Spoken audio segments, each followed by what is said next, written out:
नमस्कार, स्वागत है आपका देश के नंबर 1 बिजनेस चैनल जी बिजनेस में। मैं हूं दीपक डोभाल। आप देख रहे हैं हमारी खास पेशकश, आपकी खबर आपका फायदा।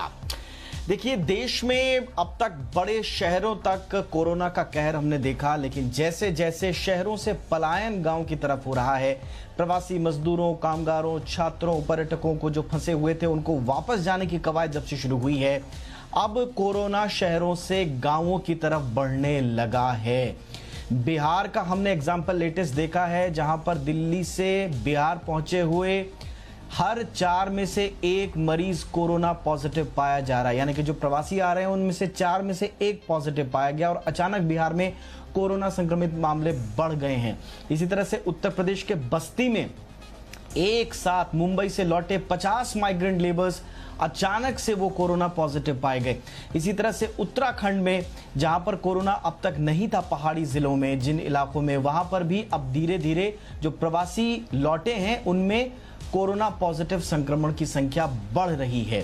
अब सवाल यह है कि अब ये जो कोरोना शहरों से गांवों की तरफ बढ़ रहा है, गांवों में कहर बरपाने को एक तरह से तैयार है। क्या हम उसके लिए तैयार हैं? हमें क्या कुछ एक्स्ट्रा कदम उठाने पड़ेंगे? एहतियात क्या बढ़ाना पड़ेगा? क्या राज्यों की तैयारियां पूरी हैं? स्थानीय प्रशासन को क्या कुछ करना होगा? इस पर आज करेंगे विस्तार से चर्चा। सबसे पहले रिपोर्ट देखिए, फिर मेहमानों का परिचय, चर्चा को आगे बढ़ाएंगे।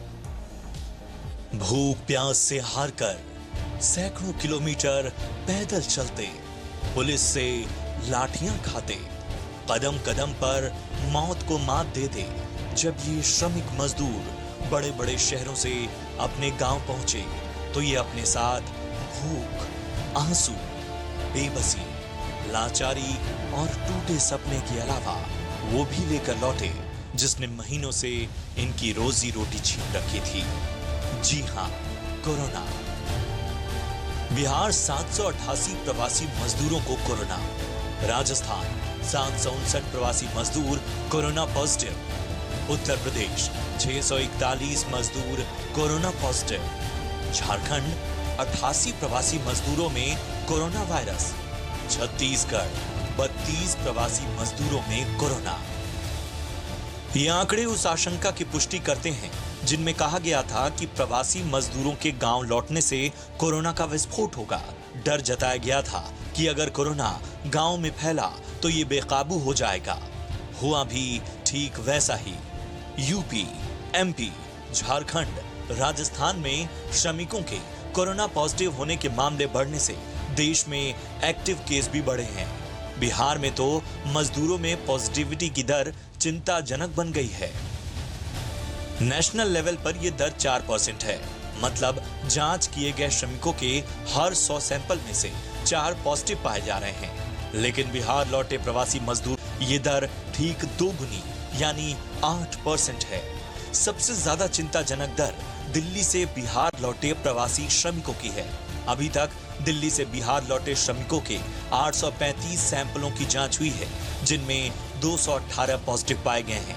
इनमें पॉजिटिविटी दर है 26%।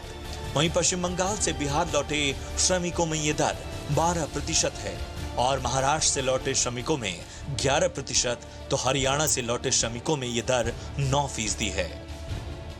अभी पॉजिटिव मामलों की दर और बढ़ेगी क्योंकि बहुत से सैंपल्स की रिपोर्ट आना और कोरोना के हॉटस्पॉट वाले इलाकों से श्रमिकों का पलायन अभी बाकी है। लॉकडाउन में ढील और श्रमिक स्पेशल ट्रेन भी गांवों में कोरोना के मामले बढ़ा सकते हैं। ऐसे में अब प्रशासन क्या करे कि गांवों तक कोरोना को फैलने से रोका जा सके? तो इसका जवाब है पूल टेस्टिंग। पूल टेस्टिंग में समूह का टेस्ट किया जाता है।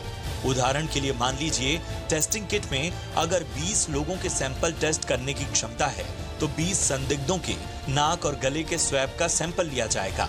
फिर इसकी समूह में जांच की जाएगी।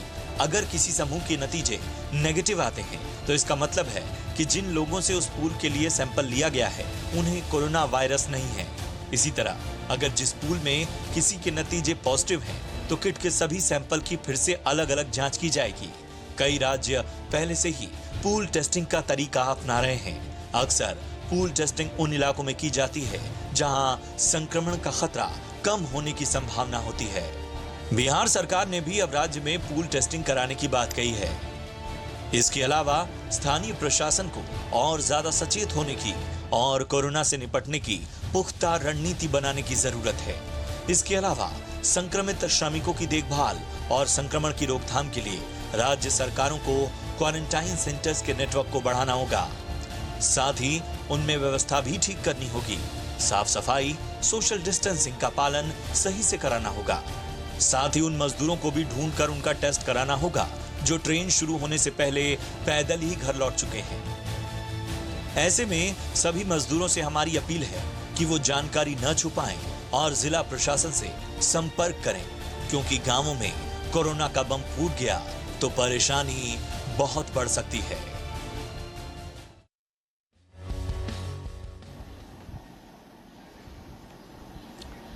देखिए, अब तक चिंता इस बात को लेकर तो थी कि कोरोना का संक्रमण शहरों में फैल रहा है और ज़्यादा चिंताजनक रूप से फैल रहा है, लेकिन अभी भी एक सुकून ये था कि जो बड़े शहर हैं, मसलन दिल्ली है, मुंबई है, अहमदाबाद है, जयपुर है, जो बड़े शहर हैं, सिर्फ वहीं तक कोरोना का संक्रमण अभी कंटेन्ड है।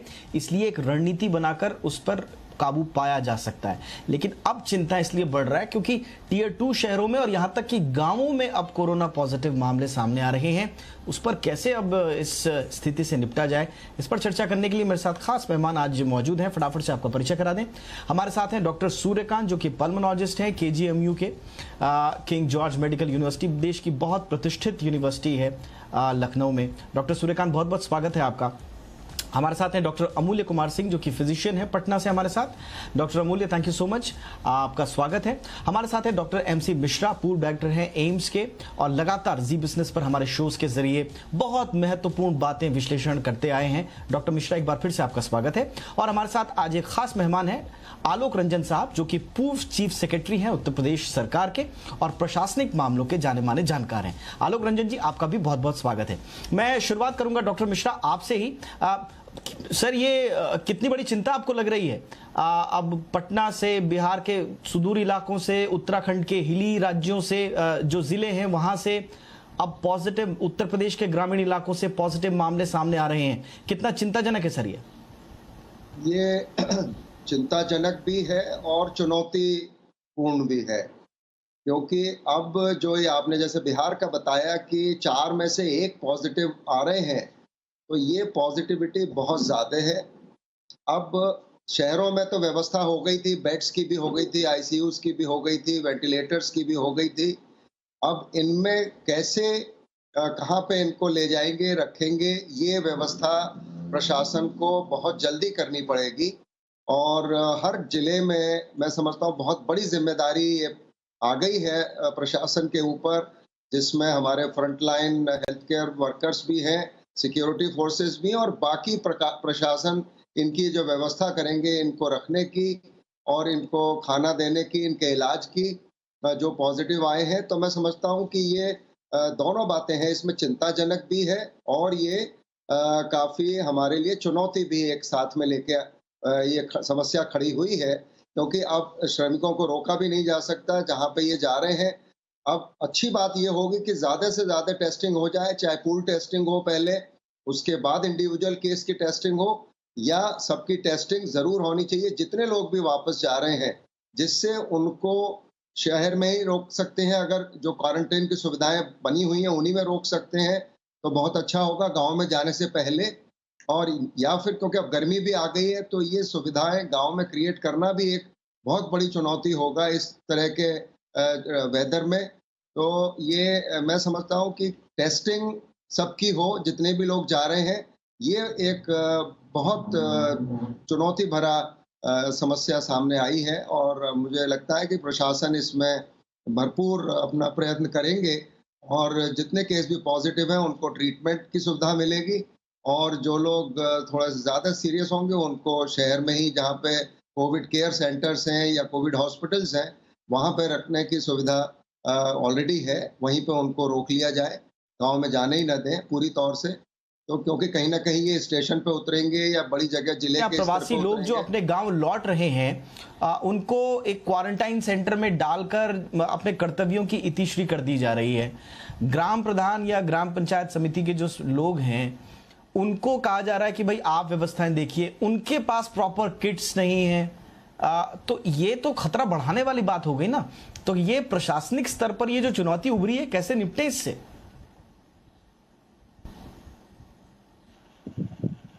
नहीं, इससे तो निपटना तो पड़ेगा ही। अब जो भी परिस्थिति बनी है उसको बहुत जल्दी इस पर निर्णय लेने होंगे।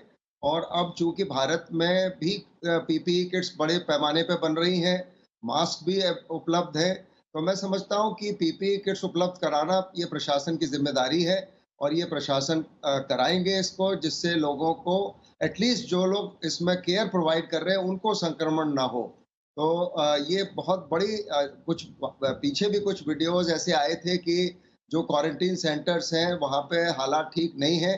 तो उन हालात को भी खास तौर से बिहार से ये कुछ इंफॉर्मेशन आई थी, तो उनको भी ठीक करने की व्यवस्था ठीक करने की बहुत आवश्यकता है। क्योंकि अगर ऐसे नहीं करेंगे तो लोग फिर क्वारंटीन सेंटर से निकलना की प्रयत्न करते हैं और कई लोग उसमें से निकल के और कम्युनिटी में चले जाते हैं। तो अगर लार्ज स्केल कम्युनिटी स्प्रेड रोकना है तो प्रशासन को ये सर, बहुत कदम बहुत जल्दी मैं सर आलोक रंजन जी से पूछना चाह रहा था। यस सर, मैं आलोक रंजन जी से पूछना चाह रहा था कि ये प्रशासनिक स्तर पर जो चुनौती है आलोक जी, इससे हम कैसे निपटेंगे? जैसे मैं कह रहा हूं कि ग्राम प्रधानों को कहा जा रहा है कि आप जो बाहर से आ रहे हैं उनको आप क्वारंटाइन सेंटर में, स्कूल्स में, पंचायत घरों में ठहरा दीजिए, और वहां पर फिर स्प्रेड को रोकने के इंतजाम नहीं है। अब देखिए, बड़ा भारी प्रशासनिक ये चुनौती है, लेकिन जैसा कि अभी बात सामने आ रही है कि इसका सामना तो करना ही है, क्योंकि अब मजदूर तो आ रहे हैं और आते रहेंगे। भारी संख्या में मजदूर जो है वो श्रमिक ट्रेनों से आ रहे हैं, भारी संख्या में बसों से आ रहे हैं, और वैसे भी सड़क रूट से रास्ते कई लोग पहुंच रहे हैं इस समय। तो और अभी सामने जैसे आपने बताया, उत्तर प्रदेश में बस्ती जिले में एकदम से 50 केस हो गए जहाँ पहले कोई केस नहीं था। फतेहपुर जनपद में एकदम से केस हो गए जहाँ पहले कोई केस नहीं था। तो अभी ग्रामीण क्षेत्रों से और जो छोटे छोटे जनपद हैं वहां से भी अभी केसों की सूचना आनी शुरू हो गई है। तो अभी पूरा दायित्व हो जाता है कि इसमें बड़ा मुस्तैदी के साथ प्रशासनिक जो है दायित्व उनको निभाना पड़ेगा। और जैसा आपने कहा कि सबसे पहली तो बात क्या है कि जो आ रहे हैं, जो एंटर कर रहे हैं जिले के अंदर, या तो जब वो जिले के अंदर एंटर कर रहे हैं उस समय, या गांव के एंटर करने के पहले उस समय उनको पहले तो क्वारंटाइन कराना ही पड़ेगा और उसके बाद उनकी टेस्टिंग वगैरह कराई जाए। टेस्टिंग जैसा डॉक्टर साहब ने भी कहा, पहले पूल टेस्टिंग कराई जाए, पूल टेस्टिंग में अगर कोई निकल के आता है तो इंडिविजुअल टेस्टिंग कराई जाए। लेकिन अब सबसे बड़ी बात यह है कि असल में ग्रामीण क्षेत्रों में हमारा हेल्थ का इंफ्रास्ट्रक्चर बहुत अच्छा नहीं है, और जो हेल्थ केयर प्रोवाइडर्स हैं उनकी संख्या भी हमारे ग्रामीण क्षेत्रों में कम है।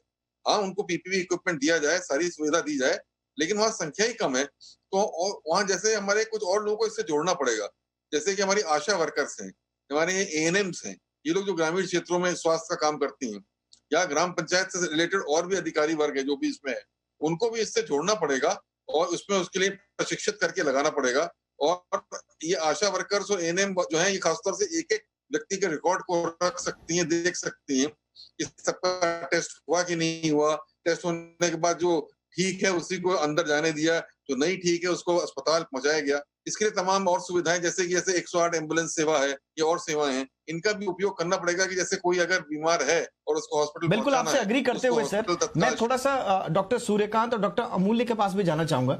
पहले डॉक्टर सूर्यकांत के पास आता। डॉक्टर सूर्यकांत, आपको क्या लगता है ये चूक कहां पर हुई? हमने ठीक है, हमने श्रमिकों को उनके घर पहुंचाने की कवायद की, बहुत जरूरी थी, इसका स्वागत होना चाहिए। राजनीति इस पर जो हो रही है उसको हम अलग रख दें, लेकिन स्वागत जरूर होना चाहिए। श्रमिकों को घर पहुंचाना सबकी जिम्मेदारी है और जो भी कदम उठाए गए हैं उसका स्वागत होना चाहिए। लेकिन चूक कहां पर रह गई? क्या हमें प्रॉपर टेस्टिंग उनको रवाना करने से पहले करनी चाहिए थी?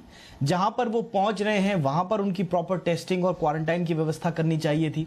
अब ये लोग घरों की तरफ पहुंच रहे हैं, अपने शहरों, जिलों, कस्बों, ब्लॉक्स, गांव में पहुंच रहे हैं, तो वहां पर पता चल रहा है कि ये पॉजिटिव है। तो क्या आपको लगता है कि इस पूरी प्रोसेस में कहीं चूक रह गई? देखिए दीपक जी, ऐसा है कि इसको चूक शब्द का तो इस्तेमाल हम नहीं करेंगे, क्योंकि ये परिस्थिति जन्य है। ये एक अनप्रेसिडेंटेड सिचुएशन है। एक्चुअली क्या है कि अब थोड़े दिनों बाद, ये जब कल्पना की जा रही थी कि थोड़े दिनों बाद सब कुछ खुलने वाला है, ट्रेन भी खुल रही है, फैक्ट्री भी खुलने वाली है, तो वास्तव में तो होना ये चाहिए था कि जिन मजदूरों से इन बड़े बड़े शहरों की बिल्डिंग बनती हैं, जिन मजदूरों से इन बड़े बड़े शहरों में फैक्ट्री चलती हैं, लोगों के घरों के अंदर इनकी वाइफ्स जो हैं, बच्चे जो हैं, वो उसका मेड हेल्प का काम करते हैं, होम हेल्प का काम करते हैं। इन सब चीजों को मतलब पूरी जो दिनचर्या है बड़े बड़े शहरों की, बड़े बड़े लोगों की, वो इन्हीं मजदूर वर्ग से चलती थी। तो वास्तव में तो प्रयास ये होना चाहिए था कि इनको वहीं रखना चाहिए था और इनको वहीं खाना पीना रहना इन सब की पूरी व्यवस्था होनी चाहिए थी।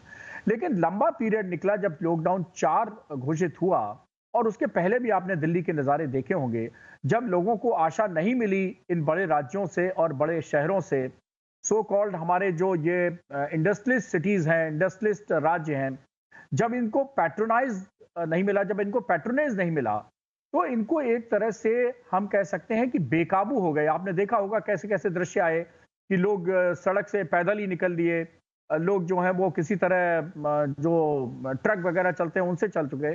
लेकिन अब ये बात सही है कि अब इस सिचुएशन से निपटने में हमारा जो फोकस है, वो जो ऑलरेडी शहर थे उनकी बजाय हमें गांव की तरफ करना पड़ेगा। और ये बात सही कि अगर ये बाई रोड आ रहे हैं तो हाईवेज के किराने सबसे पहले इनको खाने पीने का इंतजाम किया जाए, इनको ये पैट्रोनेज दिया जाए कि भाई आप अपने को बीच आ गए हैं, घबराने की कोई जरूरत नहीं है, और फिर इनको टेस्टिंग करके अकॉर्डिंगली आइसोलेशन या क्वारंटीन में भेजा जाए। दूसरी बात, ये बात बिल्कुल सही है, मैं आलोक रंजन जी की बात से भी सहमत हूं और डॉक्टर एमसी मिश्रा साहब की बात से भी सहमत हूं कि जो हमारा रूरल एरिया में हेल्थ इंफ्रास्ट्रक्चर है वो इतना अभी प्रिपेयर्ड नहीं है। हालांकि हम बात करें इस देश की प्रिपेयर्डनेस की हेल्थ केयर सेक्टर में, 3 महीने में आमूल चूल परिवर्तन हुआ है। जिस देश में एक वायरोलॉजी लैब हुआ करती थी, आज 500 से ऊपर वायरोलॉजी लैब हैं। टेस्टिंग कैपेसिटी जहां हमारी कुछ सैकड़ों की थी शुरुआत में, आज से 3 महीने पहले, आज हमारे पास 1 लाख पर डे की टेस्टिंग है। तो हम इस सिचुएशन में पहुंच गए हैं, लेकिन काफी कुछ हमारी प्रिपेयर्डनेस अच्छी हो गई है। हम थोड़े से कॉन्फिडेंस लेवल में, कंफर्ट जोन में पहुंच चुके हैं, जहां तक कि टेस्टिंग की बात है, जहां तक PPE kit 2 lakh per day हम बना रहे हैं, जहां तक N95 मास्क है वो भी हम 2 लाख पर डे बना रहे हैं, और बाकी जो हमारे आईसीयू बेड्स या क्वारंटाइन बेड्स या आइसोलेशन बेड्स या वेंटिलेटरी फैसिलिटीज हैं, उनमें भी हमने काफी इंप्रूवमेंट किया है। इंडिजिनस चीजें, बहुत सारी चीजें आ रही हैं। लेकिन 3 अब स्थिति पे जहां पर अभी भी हम रोक सकते हैं बड़े शहरों में, इनको पहले हम टेस्टिंग करके वहां, क्योंकि बड़े शहरों में टेस्टिंग कैपेसिटी हमारी ज्यादा है, तो पहले कोशिश होनी चाहिए कि उन सिटीज से कोऑर्डिनेट करके इनको पहले बिल्कुल सर, मैं आप ही की बात को आगे बढ़ा रहा हूं सर, मैं सर आप ही की बात को आगे बढ़ा रहा हूं। मैं डॉक्टर अमूल्य कुमार सिंह के पास आना चाहूंगा, आप ही की बात को आगे बढ़ा रहा हूं। सर अमूल्य जी, हम शहरों में तो जो लोग संक्रमित हैं या सिम्टोमेटिक हैं, एसिम्टोमेटिक हैं, वो सब निगरानी तंत्र के अंडर में है, उन पर निगरानी रखी जा सकती है, अलग अलग तंत्र है। गांव में क्योंकि बिखरा हुआ तंत्र है, सब पर निगरानी नहीं रखी जा सकती, जैसा मैंने कहा ग्राम प्रधान, पंचायत प्रतिनिधि, इन सब के ऊपर छोड़ा जा रहा है। तो रूरल एरियाज में जो चुनौती आई हैं, बिहार जैसे इलाकों में खास तौर पर, सर कैसे आप इसका निदान क्या होगा सर? देखिए, जहां तक बात होती है कि करीब 3 माह पूर्व यह परेशानी हम लोग की नजरों में आई, जिस तरह से कार्य शुरू हुआ बहुत ही अच्छा था, लेकिन जिस तरह से ये बढ़ने वाला था शायद किसी ने उसकी कल्पना नहीं की थी। आज जब हमने श्रमिक ट्रेनों की शुरुआत की, शायद उसके पहले अगर इंडस्ट्री शुरुआत होती, 5 दिन के बाद हमने इंडस्ट्री शुरू कर दी, लेकिन अगर उस समय इंडस्ट्री शुरू हो जाती तो शायद 50% श्रमिकों को हम रोक लेते। आज बदकिस्मती है, वो सड़कों पर निकल गए और अपने अपने गांवों में पहुंच गए। कहीं ना कहीं आज पावर हमें वो ग्राम पंचायत को देना पड़ेगा, ग्राम प्रधान को देना पड़ेगा कि श्रमिक जो कि आज बॉम्बे से, दिल्ली से निकल के पटना और मेन शहरों में पहुंच गए हैं, अगर उनको यहाँ रोक दिया जाता है, वो मानसिक रूप से बीमार हो चुके हैं, उनको अगर घर की तरफ जा रहे हैं तो वहां पे क्वारंटाइन सेंटर बने, वहां के इंफ्रास्ट्रक्चर को डेवलप करना पड़ेगा। अभी पटना और कहीं भी वैसा लखनऊ को डेवलप करके शायद वो फायदा नहीं होगा, उनको रोका नहीं जा सकता है। लेकिन पंचायत स्तर पे, प्रखंड स्तर पे अगर हम उसका डेवलपमेंट करते हैं, अभी भी समय है, वहां पे क्वारंटाइन करके अगर उसमें 100 में से 1 बीमार होता है, उसको शहर में लाना ज्यादा आसान है, न कि 100 के 100 को यहाँ शहरों में रोक देना। अगर आप रोकिएगा, वो संसाधन शहरों में भी अब कम हो रहे हैं, ऐसा नहीं है कि संसाधन है, लेकिन क्वारंटाइन सेंटर हम गांव के पंचायत में, स्कूलों में अच्छे ढंग से बना रहे हैं। खर्च यहाँ भी होना है, वहां भी होना है, केवल है कि वहां से शायद 1 या 2% मरीज को बाहर लाना पड़ेगा वापस शहरों में, और बाकी लोग शायद वही क्वारंटाइन सेंटर से ठीक हो जाएंगे। उनको आश्वस्त करना बहुत जरूरी है, क्योंकि वह मानसिक रूप से परेशान हो चुका है। शारीरिक रूप से परेशान होना तो बहुत दूर की बात है, मानसिक रूप से इतनी बड़ी उसकी सब जो परिस्थितियों से उससे मुंह मोड़ लिया है कि उनको वहां पे परिवार के पास जब पहुंचेंगे तो शायद वो और मजबूत फील करेंगे। इस तरह से हमें कार्य करना होगा। और जो पूल टेस्टिंग की बात है, बहुत ही अच्छी बात है। पूल टेस्टिंग अगर किया जाए, अगर उसमें कोई भी निकलता है तभी सबों का जांच किया जाए, नहीं तो सबों का जांच करने में अगर हम जाएंगे तो शायद भारत वैसा सक्षम नहीं है और बहुत ही ज्यादा आर्थिक बोझ हम लोग पे पड़ने वाला है। ऑल राइट सर, बहुत इंपॉर्टेंट सुझाव आपने दिए। शहरों से पलायन के साथ साथ माइग्रेशन के साथ साथ जो कोरोना गांव छोटे कस्बों में पहुंच रहा है वो अब चिंता बढ़ा रहा है। इसी पर हम चर्चा कर रहे हैं। अब जरा इसके निदान की बात कर लेते हैं। मैं चाहूंगा संक्षेप में सारे हमारे मेहमान जो है अपना जवाब दें तो सबके पास मैं आ पाऊंगा। डॉक्टर मिश्रा, आपसे मैं शुरुआत करना चाहूंगा। अब ये कहा जा रहा है कि भाई रूरल हेल्थ एक्सपेंडिचर को हम बढ़ाएं, रूरल हेल्थ फैसिलिटीज हम लोग बढ़ाएं, लेकिन क्या हमारे पास इतना वक्त होगा सर कि हम कोरोना के साथ लड़ाई में रूरल हेल्थ का जो इंफ्रास्ट्रक्चर है उसको भी बढ़ा दें साथ साथ? इतना टाइम है हमारे पास? नहीं, अब टाइम तो नहीं है आपके पास। We are racing against time, इसमें कोई शक नहीं है। मैं डॉक्टर अमूल्य की बात से सहमत हूँ कि जो लोग भी गांव पहुंच रहे हैं उनमें जो भी, देखिए अभी भी अगर हम बात करते हैं तो 85 से 90% लोग संक्रमित अगर हैं भी तो भी वो माइल्ड डिजीज है और वो स्वतः ठीक हो रहे हैं। तो सबको शहर लाने की आवश्यकता नहीं है।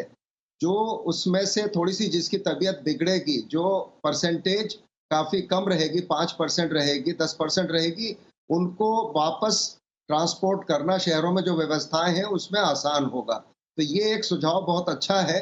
और लेकिन टेस्टिंग तो फिर भी करनी ही पड़ेगी उनकी, चाहे आप उनको शहर आने पे करें या फिर गांव पहुंच के करें।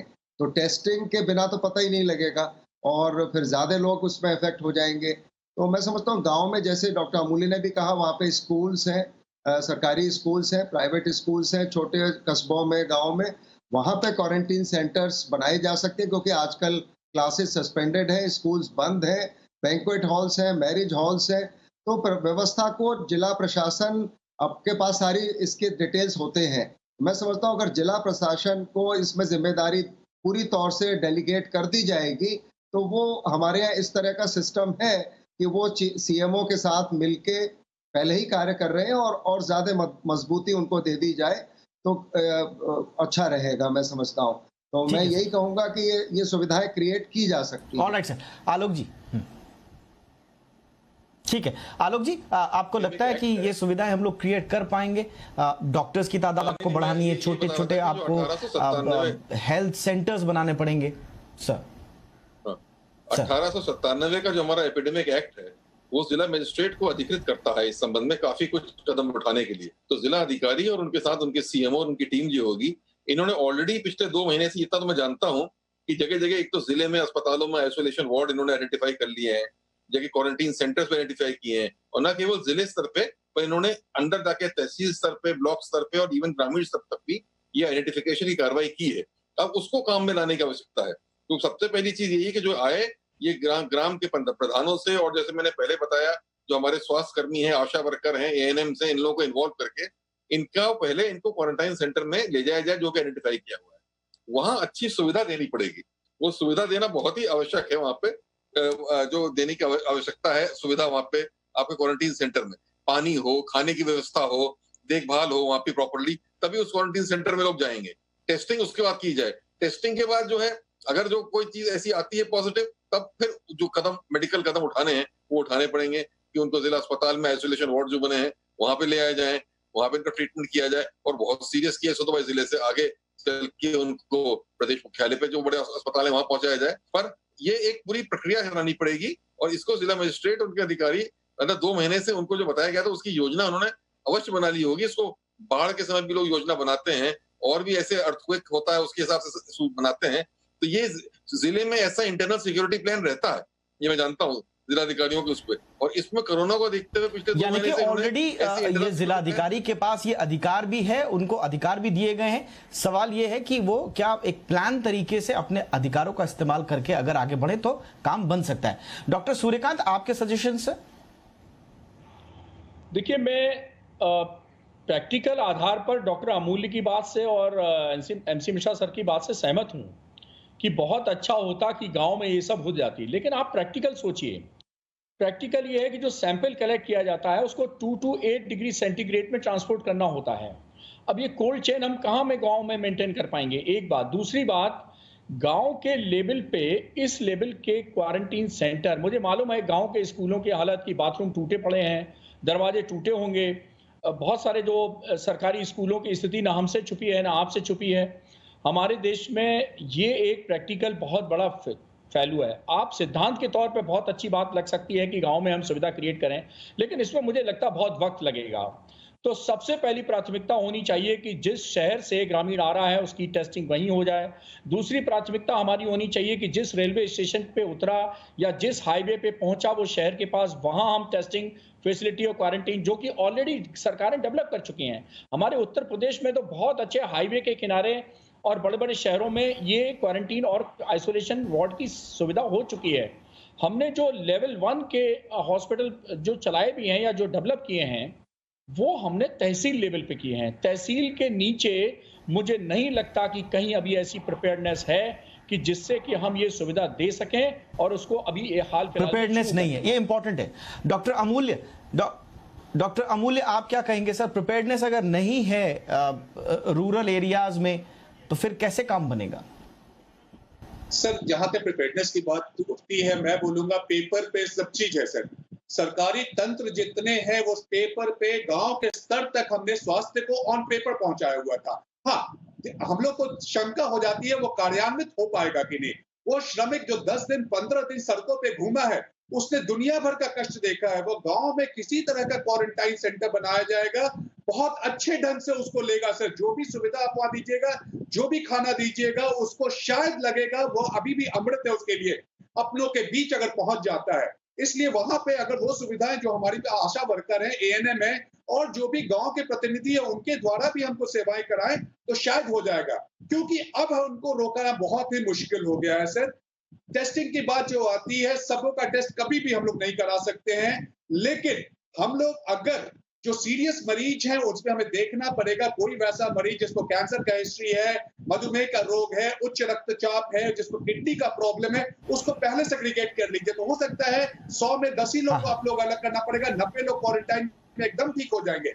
वो 10 लोगों को अगर ध्यान से देख के उसका टेस्टिंग करते हैं। बहुत अच्छा सुझाव आपने दिया, मेरे पास वक्त ही कमी है सर। बहुत अच्छा आपने सुझाव दिया कि जो अंडरलाइंग डिजीजेस वाले लोग हैं उनको अगर हम अलग करके पहले से ही प्रिपेयर्डनेस के साथ, फुली प्रिपेयर्डनेस के साथ अगर हम आगे बढ़ें तो फिर काफी हद तक अगर गांव की तरफ कोरोना का संक्रमण फैलने की आशंका है तो उसको रोका जा सकता है। मैं आपसे और भी बातें करना चाहता था लेकिन मेरे पास वक्त इतना ही है। बहुत बहुत शुक्रिया डॉक्टर सूर्यकांत हमारे साथ जुड़ने के लिए। Doctor Amulya Kumar Singh, thank you so much sir, आपने अमूल्य सुझाव दिए। Doctor MC Mishra, thank you so much sir.